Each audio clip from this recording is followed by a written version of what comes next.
This is the 2015 Y Reader Summer Program Training Orientation for all volunteers.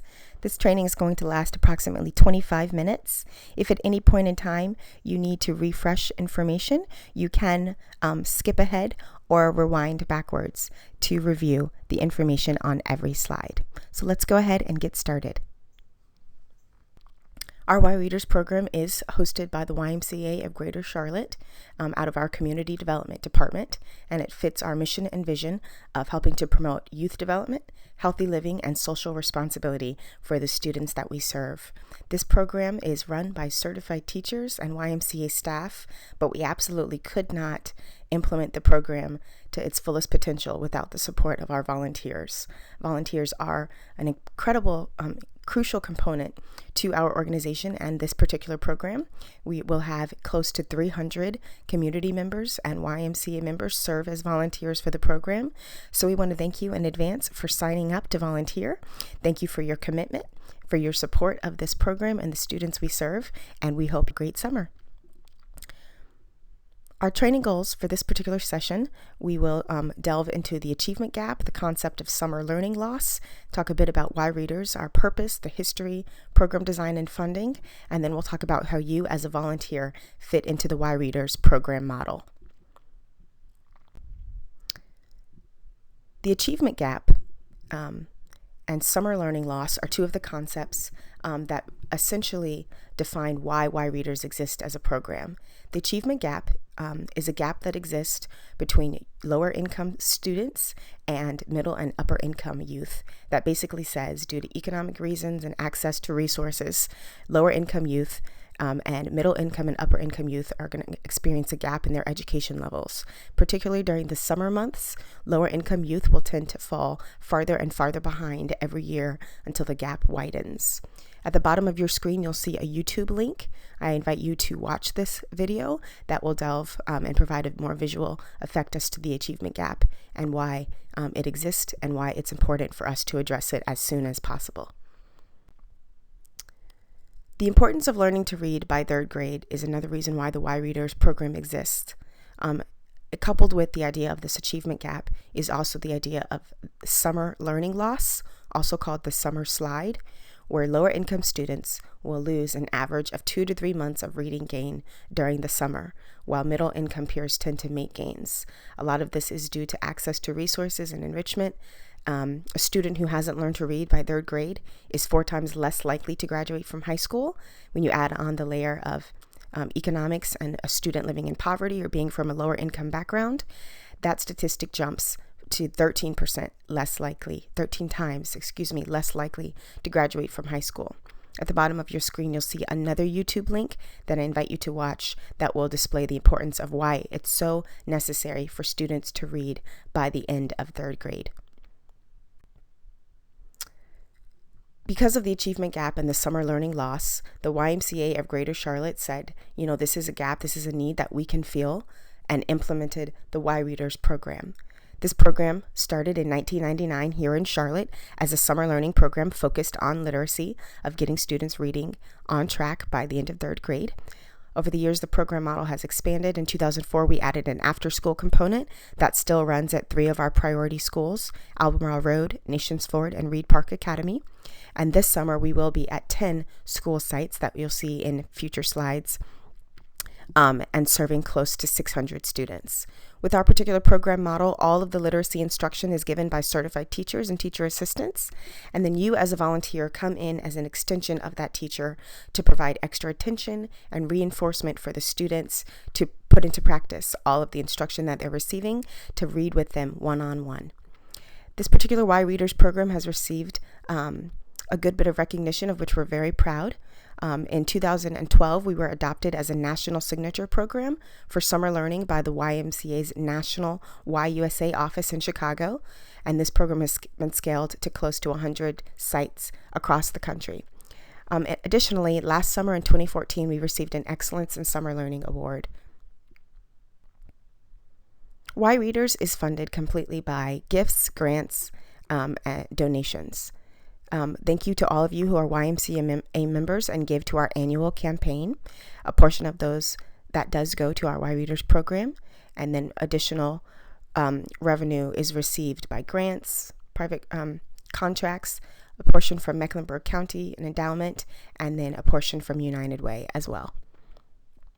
In terms of expenses, this program is run by certified teachers, as we said, so a good majority of that does go to their salaries and direct program staff. Other portions include indirect expenses, student transportation. Students are given breakfast, lunch, and 2 snacks during the day. And we do also pick students up in the morning and drop them off in the afternoon once the program concludes, and cover all of those transportation costs. Additionally, child nutrition, staff development, parent engagement, and field trips are a component that require expenses for the program. The Y Readers program is offered at no cost to families to participate, because we did want to eliminate any barrier that would prevent these students and their families from accessing the program. But the cost per student for Y Readers to run in the summer is $14.50. Who do we serve? The Y Readers program serves students in rising 1st, 2nd, and 3rd grade who are currently reading below grade level. These students come from school populations where 75% or more of the students are considered to be economically disadvantaged and carry the Title I label for that school, which means the majority of them are on free or reduced lunch. These schools are chosen in partnership with the local school districts, Charlotte-Mecklenburg Schools, Lincoln County Schools, and the Mooresville Graded School District. 8 of our school sites are in CMS, 1 school is in Lincoln County, and 1 site is in Mooresville Graded School District. These schools are recommended again by school district leaders, and the students have to complete an application before the end of the school year and are recommended by classroom teachers and principals to participate in the Y Readers summer program.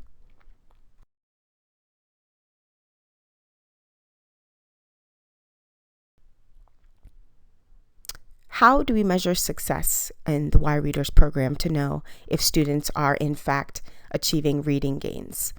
Each student in the Y Readers program is pre-tested and post-tested using a STAR Online Reader tool. This is used to measure a student's reading skills, and at the beginning of the program, during that first week, they are tested using this model to find out what level they start the program.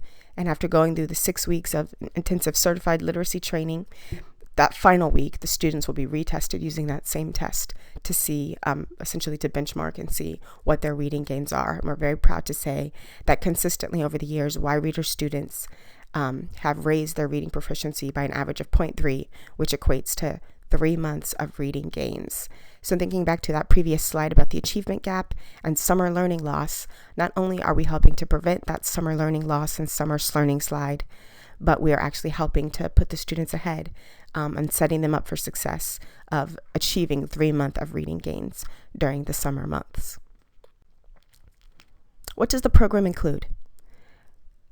As I said, this program is implemented by certified teachers and teacher assistants. All of that literacy instruction happens first thing in the morning, and the Y Readers follow the 4-block literacy model, which includes guided reading, self-selected reading, writing, and working with words. The certified teachers and teacher assistants are the ones doing all of this literacy instruction, and at the end of that morning, you as a volunteer, which you'll see in future slides, come in to provide reinforcement to working with the students and reading one-on-one. But you as a volunteer are not providing any teaching of the material. You're simply coming in as a reinforcement to read with the students and help them put into practice everything they've learned that morning. In the afternoon, students participate in enrichment activities, which is another important part of the program of just exposing the students to more life experience. So local YMCA branches will host the students for weekly swim lessons.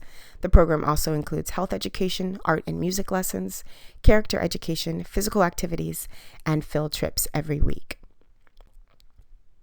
This is a typical daily summer schedule for a Y Readers summer school. It is a full day program. Students arrive at 8 in the morning and begin with breakfast and a morning meeting to review the plan for the day, and then go straight into that literacy instruction provided by the teachers. I've highlighted in red, and you'll see that during that red time block is the designated volunteer hour for all volunteers from 10:30 until 11:30. So when you come in as a volunteer, the students will be wrapping up the writing block with the class, and then you will begin reading one-on-one in self-selected reading with 2 students during that hour. Once the volunteer reading hour wraps up at 11:30, you as the volunteer depart. The students move into 30 minutes of lunch and then go about their afternoon enrichment activities until they're dismissed at 4 o'clock. This is a snapshot of that volunteer hour of what it will look like between 10:30 and 11:30. So that first day when you arrive, the Y-Readers site coordinator and other staff will be there to greet you at the school. You will sign in on a volunteer tracking log, and all of these materials will be at the school when you arrive. You don't need to bring anything with you. Everything will be provided. So we do ask that you sign in every day that you come to volunteer on that clipboard, and your name will be printed out, and there will be columns for you to check every week. And we will have a name tag provided for you as well in the classroom. That first day when you arrive, the classroom teacher will give you your student assignment. And the goal is to have every volunteer read with at least 2 students in that reading hour. And the goal is also to have you read with the same students every week. So the first session, you'll introduce yourself to the student, explain to them, and they will be expecting you and very excited to meet you as a volunteer, that you will be their reading buddy for the summer. And you are welcome to share as much information as you'd like, but the goal is to get into reading as soon as possible. So there will be a pre-prepared bag or tub of books provided by the teacher that you will use with that student based on their current reading level. And then after 30 minutes, you will switch and receive another student as your second reading buddy.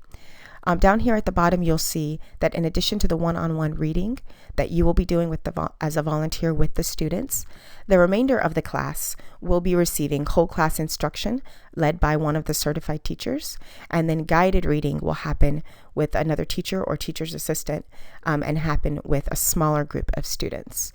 So at no point in time will you be alone with the student. You will be in the classroom with the rest of the class and the teachers, and you will simply be off on the side in a special area to read one-on-one with those students while the rest of the class is still receiving instruction and students reading on their own. This is an example of what a reading block looks like and essentially what the certified teacher will implement in terms of literacy instruction for the students. So every week there will be some sort of theme that the class is working on. It could be poetry, it could be fairy tale, it could be nonfiction, and the students will have been going over a mini lesson. And then the time when you come in during the reading block will be for those students to put into practice all of the learning that they've received. And some students will be working alone. As we said, others will be in small group or working with the teacher, but your particular reading buddy will be working one-on-one with you to read and apply those comprehension skills. This is a list of guided reading strategies and questions that we provide for our volunteers. These questions are available in a separate document that will be printed off and left on the clipboard in every classroom. We'll also email out ahead of time so you can have this as a resource. But essentially, these are before, during, and after questions that we recommend volunteers use with their students. Don't feel pressured to try and get through all of these questions every session. Also, don't feel pressured to read an entire book with the student. You'll be able to tell very quickly what's the current reading level and proficiency of your student.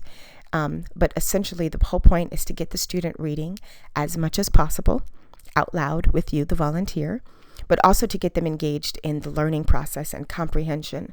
So before you even open the book to start reading and jump right in there, we'd suggest that you pause for a moment and look at the cover and ask the students some questions like, what do you see on the cover? Do you see any words that you already know? Do you see any words that you don't know that we need to be sure the student knows before they start the book so they're not struggling all the way through? Then there are a variety of questions that you can ask while you're reading, asking them to point to particular things on the page or particular pictures, asking them to make recommendations about what they think will happen next. There are a variety of questions you can ask after the story is over, just to be sure that the student has understood and is capturing all of the information from the book. Again, don't feel pressured to get through all of these questions every session. These are some helpful tips and reminders that we ask of volunteers, particularly for those of you who haven't worked with younger students before. But please remember to be positive, to be patient with these students as they are learning, of just providing as much consistent feedback and recognizing their good behavior as you can. As I said, the goal of the program is to get the students reading as much as possible. It's as equally important for them to hear you reading out loud with fluency. So please let the students set the pace in holding the book and turning the pages, and take your time to slow down, to look at the pictures, to make predictions, not to feel like you have to rush through an entire book, but really letting the student set the pace. You can have the student read aloud to you for the entire time. That would be perfectly fine. You, as a volunteer, can also read aloud to the student. This is a great way to model and share reading with energy and emotion, of drawing the student into the story. It's also a way to break it up a little bit so the student doesn't get bored or distracted or discouraged with reading. You can also take turns reading, which is another great strategy, where you will read a page and then the student can read a page. And you can go back and forth and alternate that way and continue to disengage the student in the reading process. This page is also provided as a handout at every school site during the school program and will be sent an email as a reminder before the school program starts. This is a resource from UNCC. You'll see the link at the bottom of your screen that you're able to access to use more resources as well. So in this slide, in the in-person training, we would have the volunteers being trained participate in a role play. I would invite you to participate in this role play, either with a coworker, a family member, neighbor, anybody in your life that you can practice reading together before the first week of the program, just to get a little bit of practice. So I'd invite you to find a partner, buddy to read with, just for a few moments. It could be 2 or 3 minutes of deciding who will be the volunteer and who will be the student. And then use these before, during, and after questions to take turns reading and asking some questions of one another, and then just getting in the habit and the practice of reading. So when you go into the classroom on that first day, that's not your first time walking through a volunteer experience of reading out loud with another person. So I'd invite you to practice this for a few moments with a friend or a partner.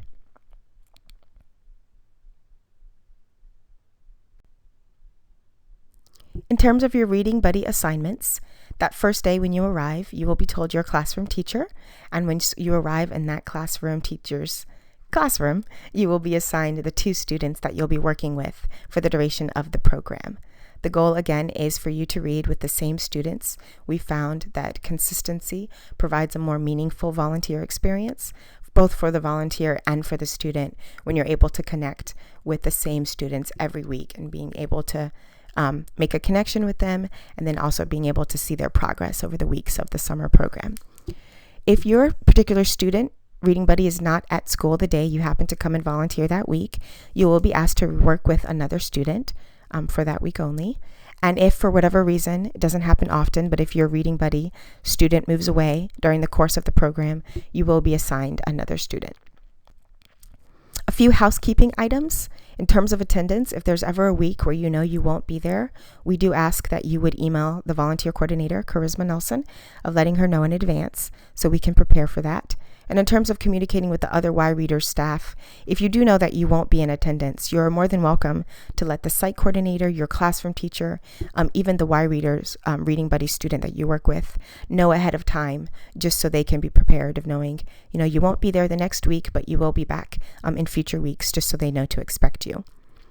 Again, all of the materials will be provided for you in the classroom and school setting. Please remember to wear your name tag so you can be identified as a Y volunteer.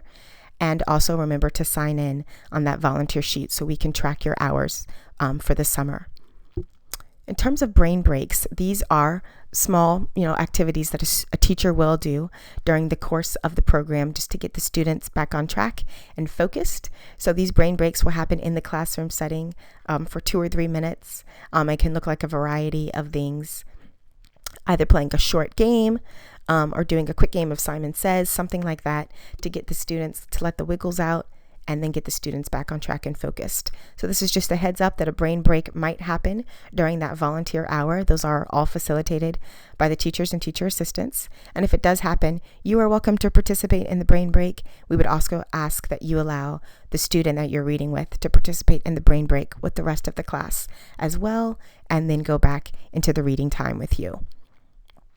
Over the course of the summer program, we will have some Y staff come around taking photos of the program in action. Just wanted to give you a heads up on that and saying that some of those will be posted on our social media pages. We do ask that no volunteers bring in personal gifts for the students that you work with. This would include absolutely no candy or edible substance, and that's for the safety of the students as well as the volunteers, because there are allergies with certain students. But also in terms of, personal gifts like pencils or stickers or things like that, we do ask that you not bring those in for just one or two students. If there are certain gifts like pencils or stickers that you're interested in providing, we'd ask that you run that by the classroom teacher and bring enough for every student in the class instead of just the one or two students that you work with. But for the most part, the general rule is that you not bring in personal gifts for students. At the end of the summer, there will be a closing celebration at every school site. For Parkview Elementary, that date is Thursday, July 23rd. For all of the remaining sites, that final day of the program is Thursday, July 30th. I will be sending a reminder email about this closing celebration and an invitation for you, because this is a time where all of the students, their parents, all of the teachers and staff, you as a volunteer, certain other community members and funders will celebrate the course of the program, and it'll be a great way for you to connect one final time with the students. So again, that will happen the last day of the program, July 30th. And then sometime in the beginning of August, the first 2 weeks, you will receive an email of a post-program survey, which will be a way for you to provide us with some feedback on your volunteer experience and suggestions on how we can continue to improve the program. We do invite you to engage with us on social media. We encourage you to share your volunteer experience. Our Twitter handle is at YMCA Charlotte, and the hashtags are YReaders and ReadBy3NC. Additionally, this YReaders program is highlighted on the Y for Education Facebook page. So we invite you to search for us and like us. This will be where we will post those weekly photos from the different school sites, and also potentially highlighting volunteer testimonials, and might be reaching out to some of you if you have a great story to share. Additionally, some of our other YMCA education programs like Y Achievers, which focuses on high school students, and PAT, Parents as Teachers, would be highlighted on this page if you're interested in finding out more information about other programs. This concludes the volunteer training orientation. Thank you so much again in advance for your commitment to volunteer with this program. If you have any additional questions or concerns that weren't covered in this training, I would invite you to contact the volunteer coordinator, Charisma Nelson, at the email address listed on the screen. Otherwise, we will see you that first week of the program and look forward to a great summer with you.